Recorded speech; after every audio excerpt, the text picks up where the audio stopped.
โอเคทุกคนหลังจากที่ว่าเราตื่นเช้ามาก็อาบน้ำแต่งตัวเป็นที่เรียบร้อยก็ถ่ายภาพบรรยากาศบ้านพักFCให้ชมน้ำกันสำหรับที่เราพักเมื่อคืนนี้เงียบสงัดดีทุกคนเลยมีหดคอยมีหดแขกซ้ำมีแต่เราร้อนคนเดียวไปเมื่อคืนผมว่ามากระเดิกนี่5 ทุ่มมาหอดเมื่อคืน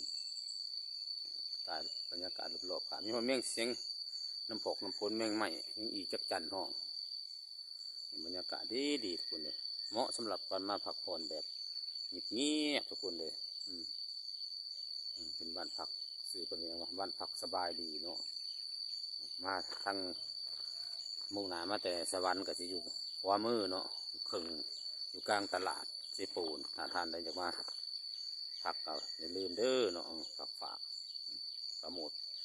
บ้านพักให้เพิ่นนำเลยอันนี้คือรถวีโร่พี่น้องเลยรถบริษัทได้เนาะพี่น้องเนาะคือสิบ่มีวาสนาได้สิมีเงินซื้อเองเนาะรถสำหรับรถบอลลอนเป็นคนขับเจ้านายคนไทยรถใหม่พี่น้องเดี๋ยวเขาก็จะเตรียมไปเวทตลาดนี่ไปเวทตลาดซื้อกับเขาก็เนี่ยลมลื่นเย็นสบายทุกคนเลยเงียบสงัดดีมาพักพาครอบครัวหรือพาคนรู้ใจมาพักเนี่ยเหมาะสมพี่น้องเลยให้บรรยากาศให้เบิ่งน้ำกันเนาะบอลลอนก็จะเตรียมไม่ลืมยังซี่เนาะ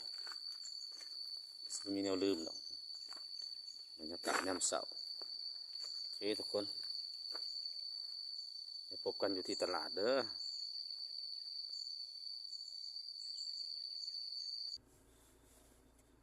โอเคตอนนี้เขาก็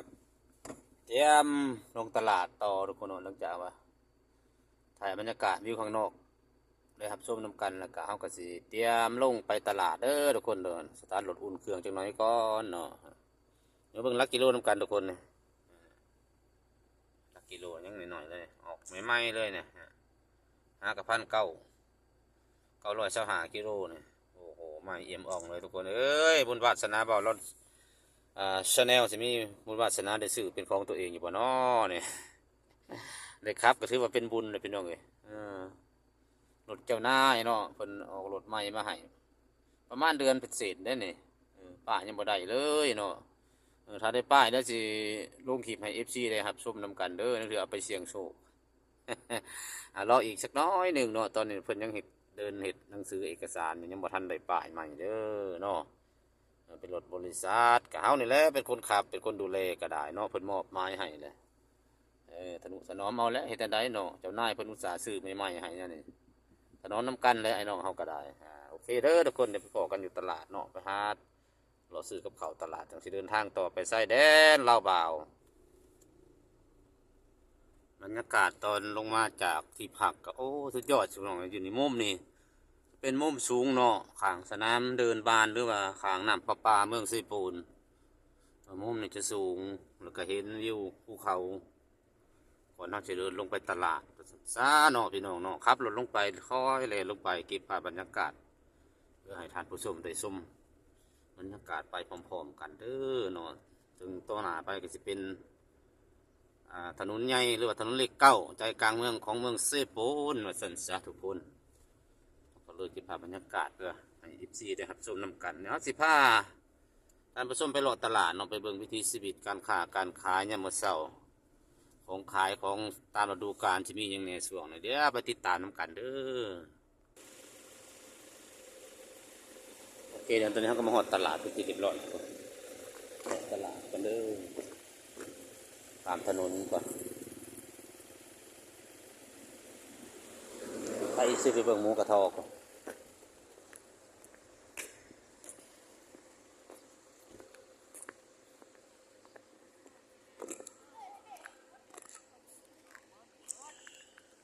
มาอีกแล้วหมูกระทอทุกคน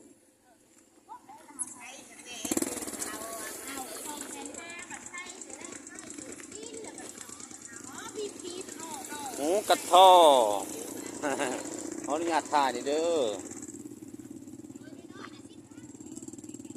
รอตลาดจะพาFCทำไปสำรวจตลาดไว้แล้ว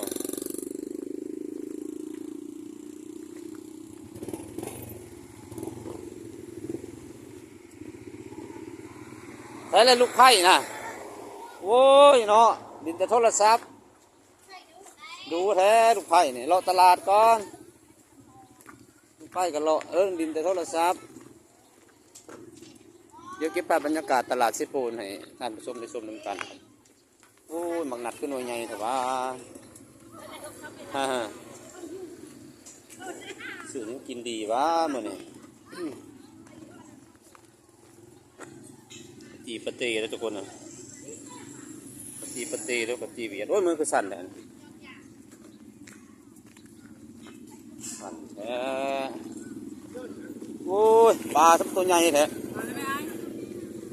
ปลาเครื่องปลาบูเซ่บ่อยน่ะที่เลือกกะลีเนาะเท่าไรอันนี้50โดยปลาตัวใหญ่คนเลยจังว่าจะไปหนาอยู่ตั้งชื่อใส่ยังมือตัวขนาดมาสวยเลยทุกคนเลยปลาหนา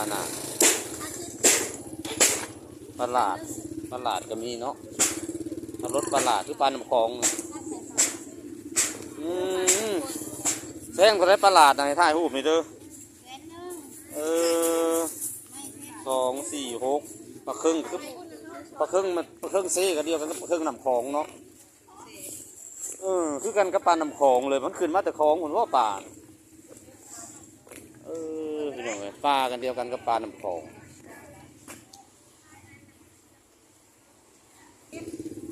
ซื้อจับเองเนี่ยทุกคนไปกิน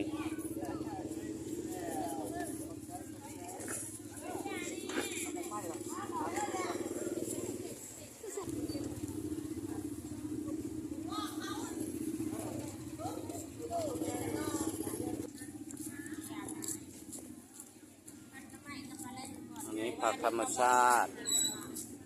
ม่วงสุกก็มีวันพระผมก็มีคันบักเบงวันพระได้ไหมปลาตัวน้ำมันต้มถุงเท่าไรน้ำมันต้มนะเราจะต้มสุกเนาะต้มนอบักง่ายหนึ่งมันของง่ายได้จะสุกขายหลากหลายของอย่างขายของหลายอย่างทุกคนเลยต้องไปซื้อแบบซื้อจับเองนั่นแหละจะกินอย่างกินแบบประหยัดทุกคนเลยเงินทำแต่สิหาได้เงิน10เงิน20เสมอเนี่ยมีอย่างเด็เงิน100,000ซ้ำเงิน100บาทกับปานเดียวของขายหลายตรงปลาล่าก็จะแซ่บเลยมะเขือก็ได้ตัวแลนสับตัวใหญ่เห็นเนาะมันขายเป็นโลบ่โลอะไรอันนี้โล200,000โอ้ยระวังมันกันนะขอย่านเลยแลนสับตัวใหญ่เลยเนาะอันนี้มันยังตัวอ้นเนาะเนี่ยมีสิกัดตัวอ้นก็มีตัวแลนตัวโล200,000ตัว1กาบาจักโลเนี่ยโลหาขีด200,000 300,000ก็พอเอาอยู่แล้วเนาะถ้าจะได้เนื้อกินต้องทำพักป่าเขียดเหลืองบ่นี่นะเขียดตะปาดเอาเลยเขียดตะปาดเขาเรียกว่าเขียดเหลืองนี่ลายอย่างเนี่ยเห็นตัวเลนตัวบักใหญ่โล200,000ก็ซื้ออยู่แล้วนี่ปลาดุกโอ้ปลาตองเลนตัว200,000พี่น้องเมื่อกี้เนี่ยเขาเห็นเลนตัว200,000พี่น้องมันน่าซื้ออยู่ได้โลละ200,000โล1 200,000โล5ขีดตัวละ2-300,000ก็ซื้ออยู่แล้วโอ้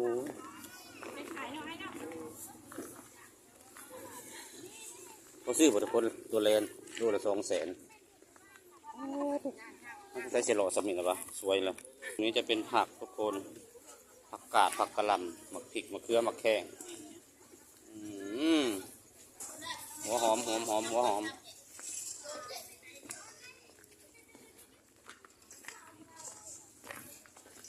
อันนี้ตัวเป็ดหรือตัวห่านมั้ง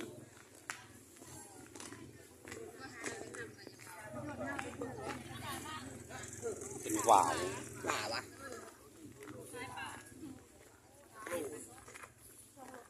นี่เอาโลดคนน่ะตัวบางไงหนึง 2 โล 9นักเลิศเนาะตัวเล่นนักเนาะ2 โล 9ก็เกือบ400,000 300,000ปลายโล200,000 2 โล 9มะเขือมะแข้งมะนี่วัสดุพัก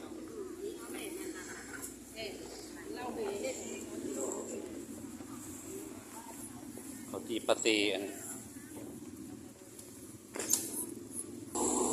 โอเคทุกคนตอนนี้เขาก็ออกมาจากตลาดเตรียมเดินทางต่อเด้อทุกคนเดินบรรยากาศตลาดยำเสาร์โอ้ผู้คนหลากหลายประมาณนี้เนาะ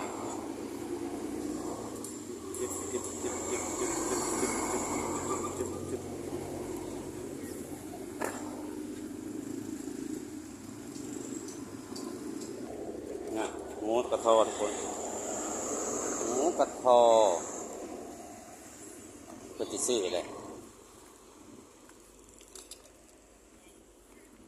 หมูกระทอ